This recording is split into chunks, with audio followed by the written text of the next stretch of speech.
All right.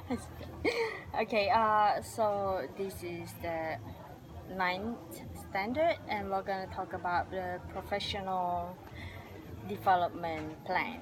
And we, Okay. yeah, I showed it to Penelope before that my first plan is actually to set up more norms and rules and procedures for all the students where I want to make the checklist for them. The second one is that I want to inspire them to be more artistic and to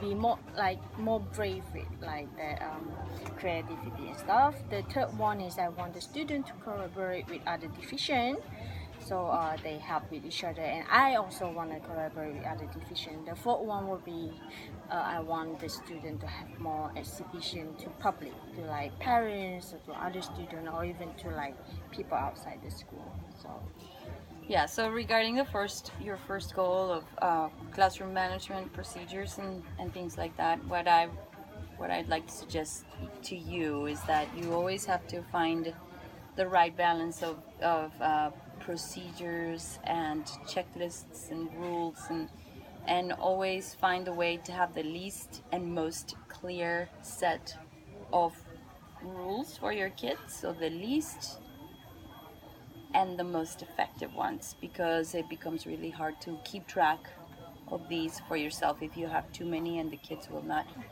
um, grasp any of them. So it's good to also involve the kids in the making of a classroom agreements. I like to call them classroom agreements rather than rules. And then I also mentioned to you that trying to get too bureaucratic in the classroom with each kid is not the point. Really, you need to, rather than putting too much time into creating, like, say, a piece of paper for each kid with what they are doing or not doing, or if they took their socks off before the class, or all these things, it could waste your time.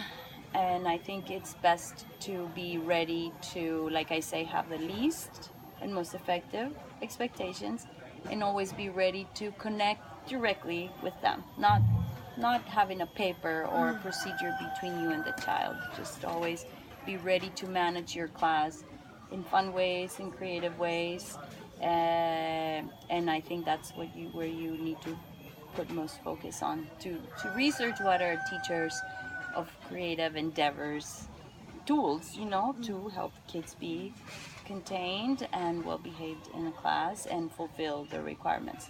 Now, there are other instances in which it's really good to have a set of procedures that are specific to you. So, for example, if you need to write reports for the kids at the end of a cycle, I'm still learning how to develop a system in which I keep track of specific skills that I want to see each child develop, so that I can accumulate this information and over the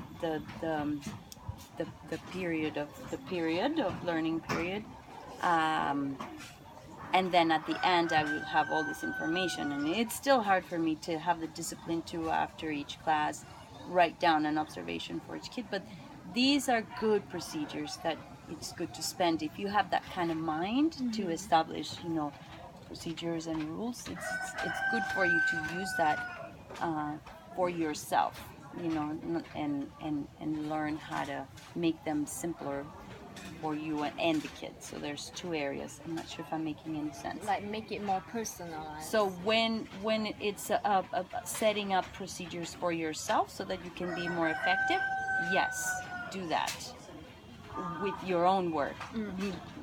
But effectiveness with the kids doesn't depend on things you have written on paper. Oh, okay. Effectiveness of classroom management depends on how clear your expectations are of the children and how much you understand the way you will make those expectations be fulfilled.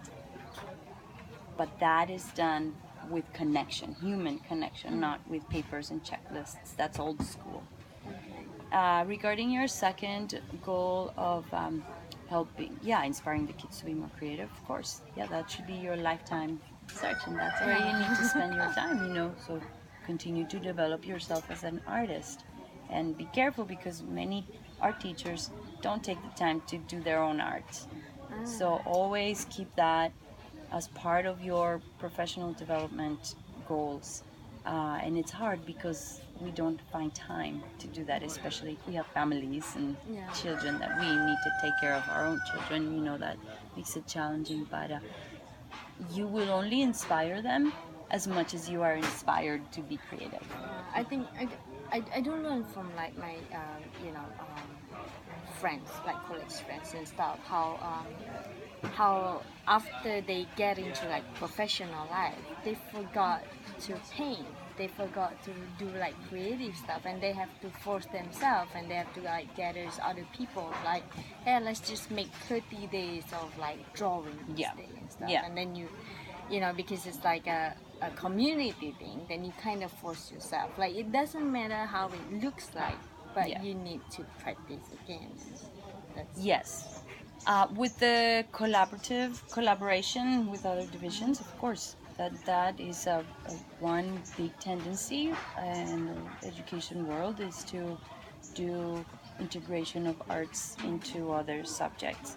Uh, that's an area that you, if that's one of your interests, you need to go and read stuff about arts integration, what works and what doesn't, and also you have to be prepared with collaborative attitudes more than anything. You know, collaborative attitudes and responses to lack of interest of collaboration from other divisions too. So it's a path that, depending on the school and the level of progressiveness of each school, you will have to walk with a lot of patience, or just be ready to full on dive in. It depends on the school, but it's important to have that intention, because through the arts, the children can understand a lot more, and integrating all the different subjects into art, or however, you know, order you want to say it.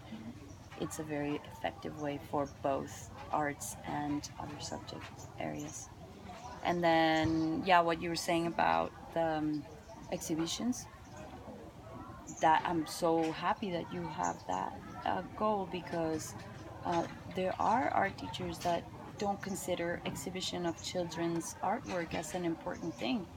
And to me, teachers that have that perspective maybe lack an understanding of the value of arts, of children's art, not only for the children's artistic development, but also for community building and for their own ability to be good art teachers. I was telling you about how much you learn about yourself when you see your art, your children's art displayed, you know, and how much that helps build community around beauty and, you know, around art appreciation. So I'm really happy that you said that. And I don't know where, in which of these 4 points you put that, but I also heard you say that you want to learn with your children. So as they're learning, you're also a learner, and I think that is a revolutionary thought. You know, when teachers discover that we are also learners with our students. That's a very, very important philosophy to have to be a good teacher of this time. Yeah, Thank you. you're welcome. That's all for now. Thank you. All right.